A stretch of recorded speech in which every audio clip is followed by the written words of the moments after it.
Yo, folks. I hope my camera's turned on this time. Shot the whole video, camera not even on.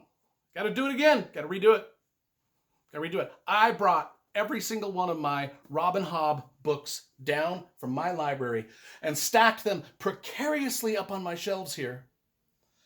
Just so you can see that I've got all of the whole thing. I got all of her stuff.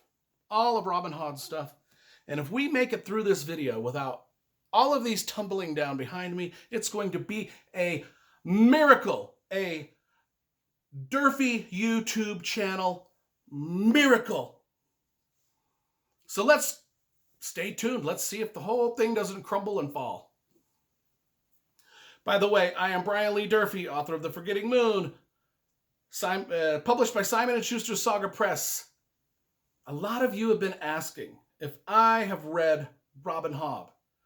And if I have read Robin Hobb, would I start reviewing some of her books? Well, first of all, I appreciate the question, have I read Robin Hobb?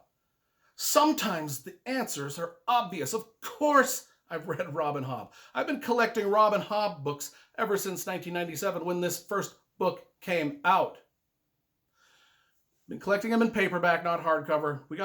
Here's the thing. I will collect these in these mass market paperback size books until the day I die, or until the day that the publisher decides to screw with the format and put them, you've all seen this and you all hate it. We got the regular mass market size, and then we got the goofy, elongated mass market. If they ever publish, you can see the difference. If they ever stop publishing them in this format and go to this elongated format, I'll stop buying the series, just as a big FU to the publisher. Because I used to collect Dean Koontz novels in this size format, and then all the Dean Koontz novels started being published in this elongated format right here. I stopped buying Dean Koontz books. Again, it's my OCD, folks. My OCD is out of control. Gets me in trouble. Let's talk about Robin Hobb, The Assassin's Apprentice. Look at that gorgeous Michael Whelan cover. This was the original cover that the book was published with, and it remained the cover for 20 some odd years. It's a beautiful cover. The publisher has since redone it. And, the redone cover is passable, but it's no Michael Whelan. Michael Whelan is a master illustrator, and I don't know why you would ever get rid of a book that has this painting on the cover. You're absolutely out of your minds if you change this cover. And they did. I don't have the new cover to show you as an example, because you just don't change Michael Whelan painting. People. Publishers. I can't lecture you enough on this subject. Michael Whelan, man, that is a great painting. So let's talk about The Assassin's Apprentice. A lot of you wanted me to review this. I'm going to do the review. I'm going to actually probably review every Robin Hobb book eventually. I've read them all once. I'm going to have to reread them for the reviews, but they're great. Let me tell you about Robin Hobb. She grew up in Alaska, in Fairbanks, Alaska. That's where I grew up. Her real name is Megan Lindholm. She went to Lathrop High School in Fairbanks, Alaska. I lived 1 block away from Lathrop High School in Fairbanks, Alaska. If you look at the map that Robin Hobb has done, it's basically Alaska turned upside down. I remember when I first saw this in the bookstore when I was a young dude, and I saw that map of Alaska upside down. I'm getting this book. I'm getting it. Not only does it have a Michael Whelan painting on it, but it's got an upside down Alaska as the fantasy world. Not only that, but then I started reading it, and it became one of my favorite fantasy novels ever. If you've watched my 40 greatest fantasy novels ever, you will see where this series falls on that list, and it is ranked pretty high. Because The Assassin's Apprentice, man, it is badass. I mean, we got Fitz, the bastard son of Prince Chivalry. He's living in Buckkeep. King Shrewd has plans for him. King Shrewd, I mean, Fitz is being raised by Burrick, the stable hand, and Fitz has a little dog with him, and the dog is cool. Little magic stuff starts happening between Fitz and a dog and stuff. We won't get into that too much. I'd like you to discover some of those plot points on your own. But King Shrewd's like, we don't need this. We don't need Fitz being a stable boy. We need him to study under our master apprentice, our master assassin. We need Fitz to be the apprentice to our master assassin. And the master assassin is Chade. And so King Shrewd gets little Fitz, and he's like, sends him up to Chade in the tower and is like, teach this little boy how to be a killer. Teach him how to be a cold-blooded assassin. It is the king of assassin novels. Robin Hobb wrote the first version of the young assassin apprentice. I mean, it's called Assassin's Apprentice. I mean, and it was really, in the histories and annals of fantasy, it is the first book about an assassin's apprentice. Now there's like thousands of them. Hell, even in my novels, there's assassins and assassin apprentices. Robin Hobb did it first, and she did it better than everybody else, including myself. Her writing is delicious. This book is short. All the other books that she's written, and let's go through them. I'll get back to this in a second, but let's go through them. So the Farseer trilogy includes The Assassin's Apprentice, Assassin's Quest, Royal Assassin. That's the first trilogy, right? About Fitz. Then we've got The Fool, because we've got one of the characters that's great in this book is called The Fool. Then we've got The Fool's Errand, The Fool's Gold, The Golden Fool, Fool's Fate. These are the Tawny Man trilogy. Then we've got the Mad Ship trilogy over here. By the way, this is my favorite trilogy, the Mad Ship trilogy. The Live Ship Traders. We've got the Mad Ship, Ship of Magic, Ship of Destiny. That's my favorite series, by the way. Favorite Robin Hobb series.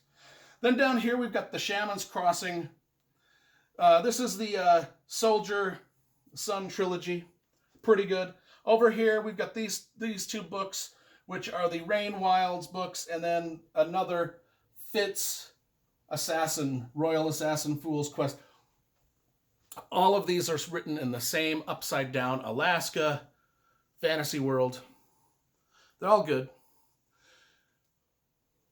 And Robin Hobb's writing is gorgeous. This is a short novel. All the others are about twice the size of this one. This is a great entry point because it's short and it gives you a good idea of the style of writing Robin Hobb is doing. It's very stylized, very descriptive, very dense, very gorgeous and eloquent, and the prose is beautiful. This is not simple. This is not simple writing. This is writing that you got to pay. You got to drink this in. You got to soak this in. You got to soak in Robin Hobb's writing because of all the fantasy authors out there, there are just a handful like Tad Williams, Pat Rothfuss, Robin Hobb, that just, you got to read their books just for the gorgeousness of the language, and you got to just soak in it and bathe in it, and if you're a writer, learn from it, because she knows what she's doing. This lady can spin a sentence, can lay down a sentence that is beautiful, one after the next, after the next, after the next. The dialogue is spot on. You feel like you're in a medieval castle. She's done her research. She's done her world building. She's done her characterizations. You love the characters. You love the world building. You love the writing. This is what fantasy's all about. From the cover to the writing to the story, this is beauty. This is badassery. This is straight dope. Robin Hobb's got it going on. And I love all these. I'm not going to get to, we'll get to reviewing all of them eventually. I got 3,000 books up in my library books. It's going to take me 10 years. And then by the 10 years, I'll have 3,000 more books to read. But we'll do it. We'll get through it. We'll do it. Bear with me. We'll do it. One thing I didn't like about this book. Well, I got one gripe. I do have a gripe. The naming of the characters. They're weird. They jump all over. Okay. We got Fitz, we got Burrick, we've got Chade, we've got King Shrewd. It's King Shrewd, Prince Chivalry, Prince Regal, Verity. Some of these names, I never really understood. Maybe someone out there can point out to me what the naming convention really meant, because I don't know why it escaped me. I'm sure it's there, but let's discuss that King Shrewd. It's like Donald Trump being named President Shrewd. President Evil. Dr. Evil. You know what I'm saying? It's like the guy's name is Regal. The guy's name is Prince Regal. The guy's name is Prince Chivalry. And he's chivalrous. Shrewd is shrewd. Everybody's name matches their personality, or sometimes it doesn't match the personality. It's like the opposite. I've always been confused by that. Don't know why. Discuss it. Maybe it's just me being a dumbass, but discuss it. I don't have a problem with people being named that stuff. Honestly, don't, I would vote for President Evil. Because at least I'd know what I'm getting. Getting evil. I wouldn't vote for President Chivalry because what if he's fooling me? What if he's not really chivalrous? What if he's a dick? I'm naming President Dick. You get what I'm saying? Get what I'm saying? I just voted today. This is on my mind. That's why the naming, I'm thinking about Trump, Biden, Shrewd, Chivalry, Regal, asshole, lame ass. You know what I'm saying? Anyway, won't get into my politics. You will never know who I voted for, folks. What was I talking about? Oh, we're talking about Robin Hobb, the Assassin's Apprentice. It's told in the first person. I should have mentioned that at the beginning. It's one of the things I was going to mention at the beginning. It's told in the first person from the perspective of Fitz. He's an old man writing down his memoirs, and this is what we get. These are his memoirs. A lot like Name of the Wind, kind of. And this writing is stylized a lot like Name of the Wind. It's great. It's wonderful. Absolutely wonderful. Love this book. I can't recommend it enough. Gosh, if you can somehow find the versions with the Michael Whelan paintings on the covers, please do. Because they're so much better than the new ones. Anyway, this was a solid 10 out of 10. These are 10. This is a 10 out of 10. And make no mistake, it's awesome. Despite my problems and with the naming conventions, but go out, get it, read it.